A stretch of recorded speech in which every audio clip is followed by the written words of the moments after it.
बहुत बहुत बधाई आप सबको कि विश्व का जो सबसे बड़ा लोकतंत्र है और उस लोकतंत्र का जो सबसे जीवंत त्योहार है वो देश का आम चुनाव की घोषणा आज चुनाव आयोग ने की। आपके माध्यम से मैं चुनाव आयोग के प्रति आभार जताता हूं कि उन्होंने जो बहुप्रतीक्षित ये घोषणा थी, थोड़ा सा विलंब से ही सही, लेकिन आखिर आज उन्होंने कर दी। ये विलंब हम लोग समझ सकते हैं कि क्यों हुआ। अचानक से जो एक चुनाव आयुक्त थे, उनका रिटायरमेंट के पश्चात दूसरे ने त्यागपत्र दिया तो एक बड़ा गैप बन गया था। हालांकि जो भी एक्सरसाइज हुआ, माननीय मुख्य चुनाव आयुक्त ने कहा कि ये विगत 2 वर्षों का एक्सरसाइज है। चलिए, इस बार थोड़ा सा राहत हम लोगों को मिला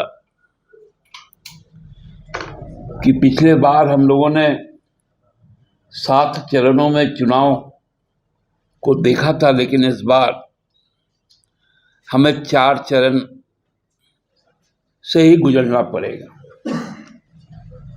क्योंकि संसाधन हमारे कम है। इसलिए बार बार हम लोग कहते थे कि चुनाव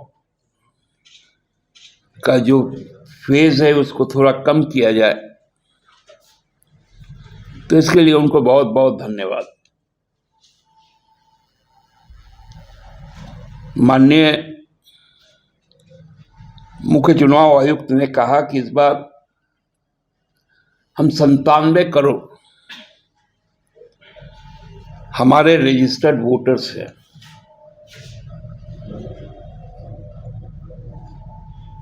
जो एक तकनीकी पहलू है रजिस्टर्ड वोटर्स में और वोटर्स में,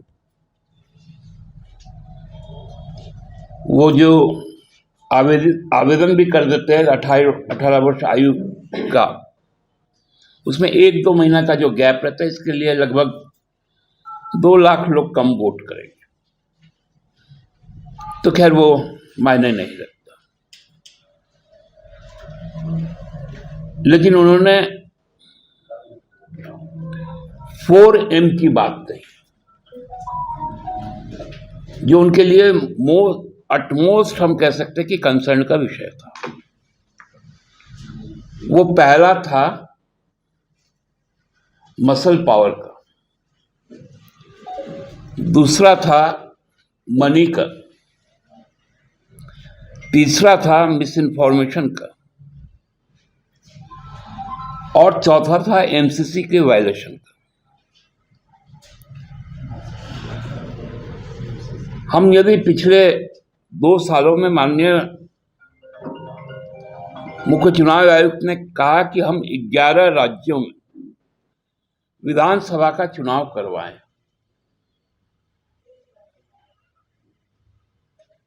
इसी 4 को आधार बनाकर, और उन्होंने एक और भी बात कही कि जो प्रचार का जो शब्दों का चयन आजकल हो रहा है, वो अप्रत्याशित रूप से बहुत नीचे चला गया। इशारा तो उन्होंने साफ कर दिया कि ऐसे वक्तव्य किन लोगों के होते हैं, लेकिन उन पर कार्रवाई तक नहीं होती। जो मनी पावर का इस्तेमाल होता है, वो मनी पावर एक पॉलिटिकल पार्टी 22 से 24 हेलीकॉप्टर लेके घूमता है, उसका भी शायद हिसाब नहीं होता। एक पार्टी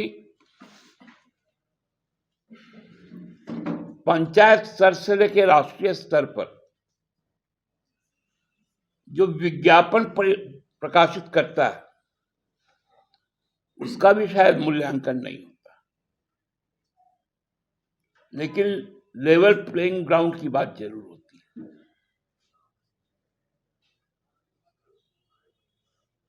तो ये सुनकर थोड़ा व्यथा भी होता है जब सब कुछ जानते हुए, और हम लोगों का तो ये सौभाग्य है कि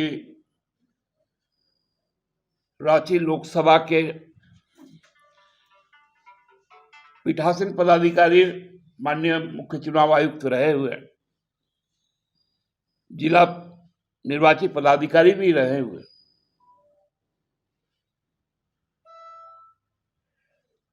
उन्होंने न झारखंड का एक बार भी नाम लिया, न जो बात कही कि जो स्टेक होल्डर्स है उनसे हम परामर्श करते हैं। मैंने पहले भी इंगित किया था, इस बार उसका भी अभाव रहा। खैर, अब मैं आता हूं एक नए पहलू कि हरियाणा में जो चीजें घटी,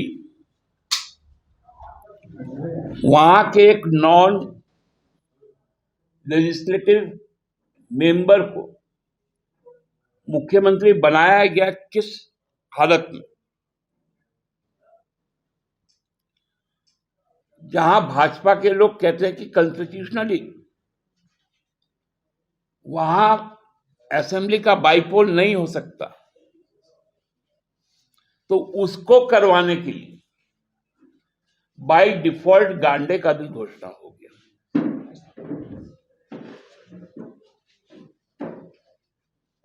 ये जो चालाकी है,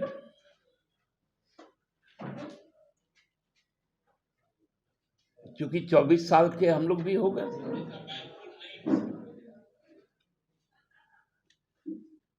24 साल में तो समझने बुझने भी लग गए हम लोग,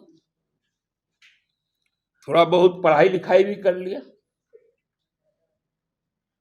इसीलिए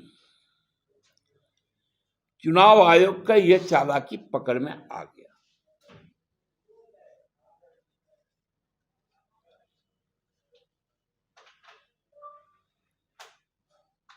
चार फेज जो पलामू से शुरू होगा, पलामू, लोहरदगा, खूंटी, सिम्बू, उसके बाद कोडरमा, चतरा, हजारीबाग,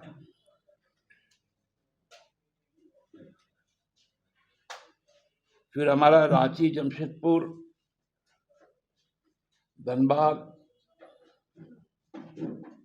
गिरिडीह, और उसके बाद संथाल परगना का 3 लोकसभा क्षेत्र।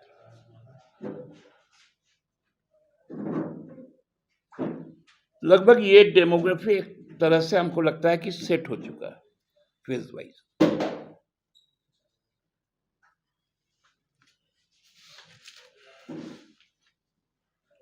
हम लोग आज चुनाव आयोग को बहुत गंभीरता से देख रहे थे, सुन रहे थे, उसमें कुछ सवाल भी हुए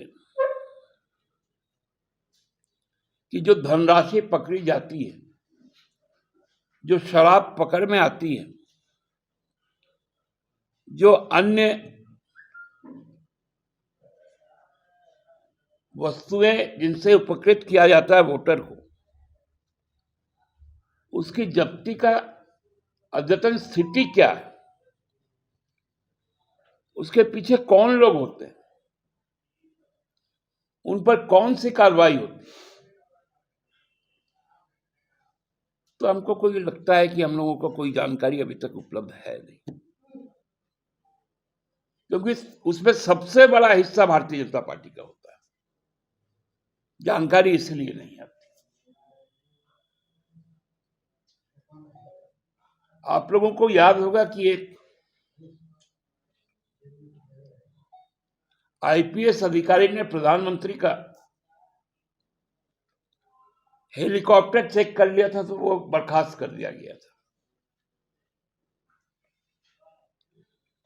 प्रधानमंत्री के वक्तव्य पर जब एक निर्वाचन आयुक्त लवासा साहब ने आपत्ति जताई तो उनको हटा दिया गया। उनकी पत्नी पर ईडी का रेड भी हुआ।